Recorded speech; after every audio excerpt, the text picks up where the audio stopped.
See, I want to riff on this. I like a good intro riff. You like a good riff. You want me to riff? All right, give me a word. Give me a one-word suggestion and go. No, okay. Ma'am, can I take you out? No. Oh, I'll start the intro that way. I think I would like a barbacoa taco. Do you think you could change my flat tire? Wait, how? Who, me? Yes, you? What? No, could it be? Oh yeah, oh yeah. See how you edit this together. I won't! You just have I just gave you the greatest intro footage. I don't even know what that ended up being. Was that a funny intro? Let me know, because Caleb hated it the entire time, but I can already tell.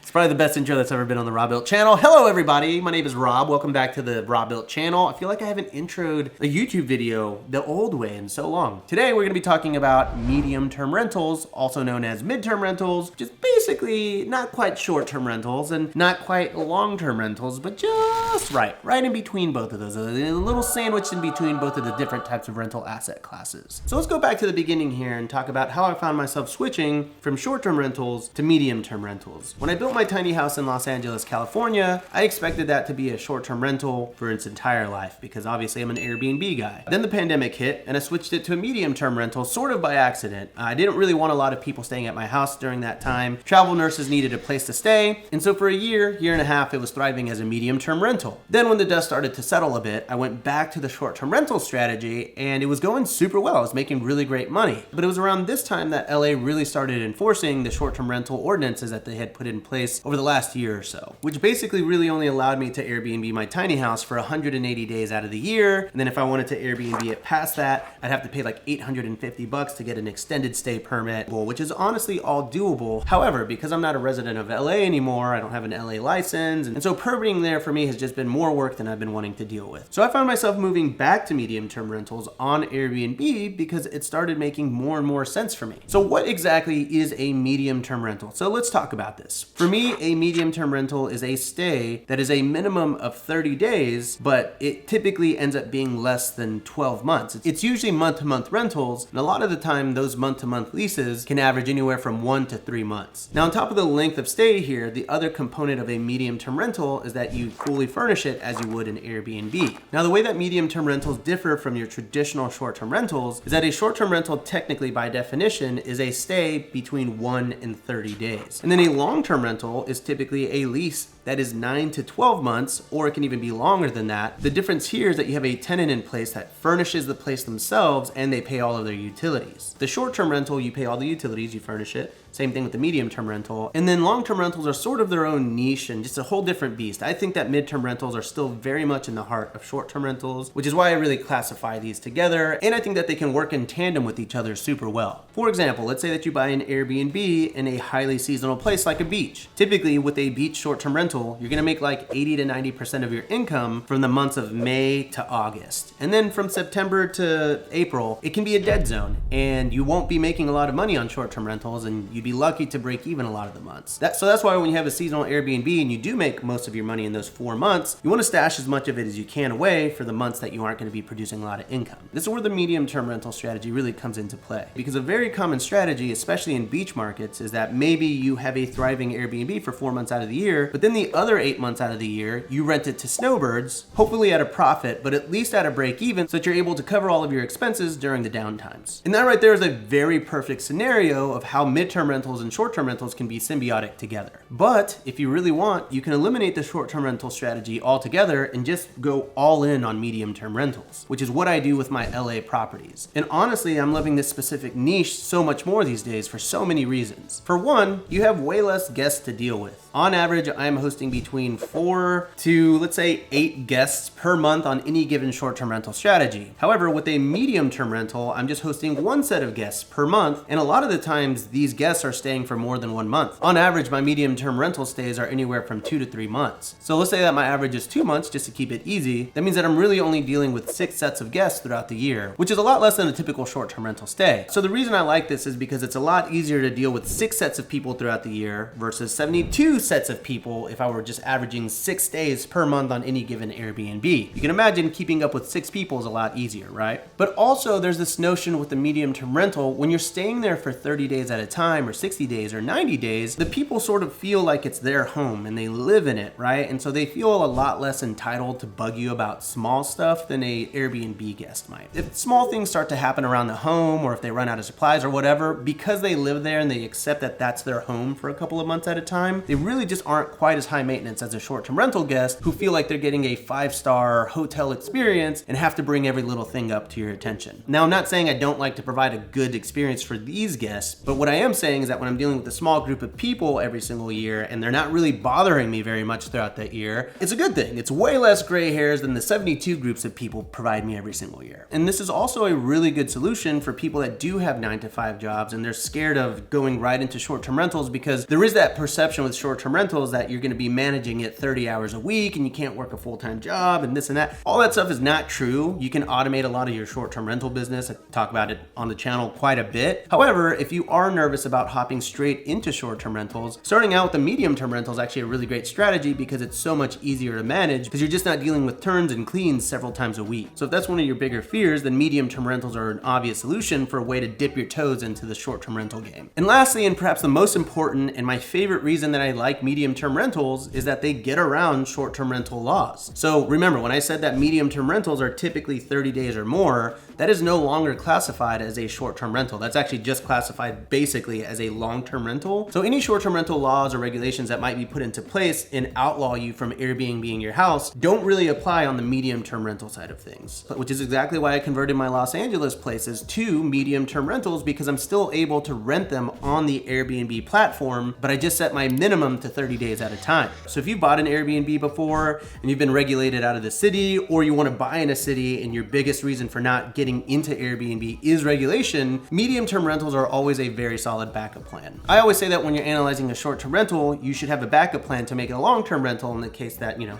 hits the fan, right? But nowadays, my point of view on that is changing pretty rapidly, and I would say any short-term rental investment that you're thinking about making should work as a medium-term rental. That way, if you get regulated, you always have that backup plan. As a matter of fact, this is why one of my students, her name is Vita, found herself in the medium-term rental game. So why did you decide to go the medium-term rental route? Well, in the Anaheim house in Anaheim, California, we wanted to make this a vacation rental, but Anaheim had banned short-term rentals. They were not allowing more new short-term rentals to get permitted. So we made it a long-term rental. And then I found you, Rob, and found out that there was such a thing called midterm rentals, and decided to move forward with that. So after the lease, we went forward with that. So given that you're not doing the short-term stays and charging a lot of money, you know, for 1 to 7 night stays, is medium-term rental a profitable way to get into the Airbnb game? Yes, it is. I started renting for $6,000 a month, and I wasn't sure about that. I'm like, oh my gosh, that's a lot of money, but it worked. Per month, what is your gross? $7,000 a month. That's what we're listed for. How did it all pan out? Like, have you been liking the medium-term rental route? I do like the medium-term rental route because it just seems less stressful. Nice. Okay, can I get a digital high five here? Thank you so much. That's awesome. Host camp high five. Woo! You know I have misophonia. I have misophonia. It's a medical condition. I cringe at the sound of others eating.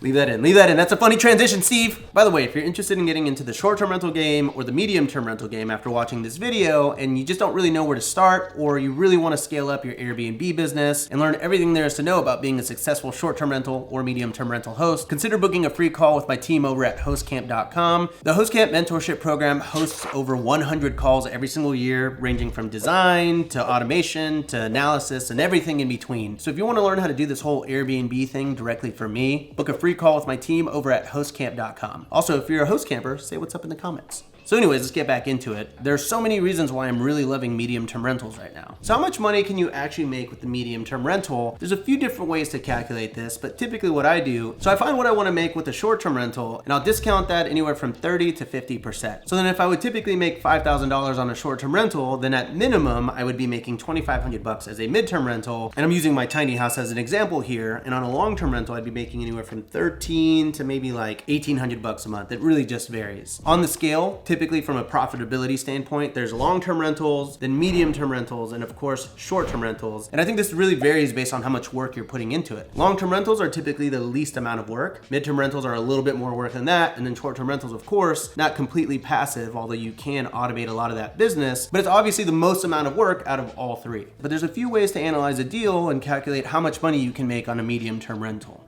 So if you're looking to get into the medium-term rental game, how does one comp out how much you're gonna make every month? There are other midterm rentals that are in the area. So what I did is I looked on Furnish Finders, and then on Airbnb, I did my, comping on Airbnb as well. And of course, it does great for short-term rentals if I could do that. You can also look for those 30-day rentals. And so I looked at that, saw how much they were charging per night, and thought, okay. And then I was told to double my long-term rent. So that came out to about $6,000. So how much money are you making with your medium-term rental right now? We're profiting about $3,400 a month. Crazy. She just said that she's making $3,400 a month in profit on her medium-term rental. $3,400 bucks. Typical long-term rentals, you're hoping for like $100 to $500 of cash flow. So the fact that you can make over $3,000 a month on medium-term rentals already starts to show how much potential it has. When you compare it to long-term rentals, obviously, it's gonna make more money there, but even short-term rentals. I have not filmed an outro for this video, so I hope you learned something. Typically, I would recap it, and then usually I'm like, by the way, if you wanna learn how to start an Airbnb business, don't forget to book a free call with my team over at hostcamp.com. And then also I might say something like, hey, if you really like this video, there's actually a part 2 coming out next week, so don't forget to tune in for that, and don't forget to like and subscribe.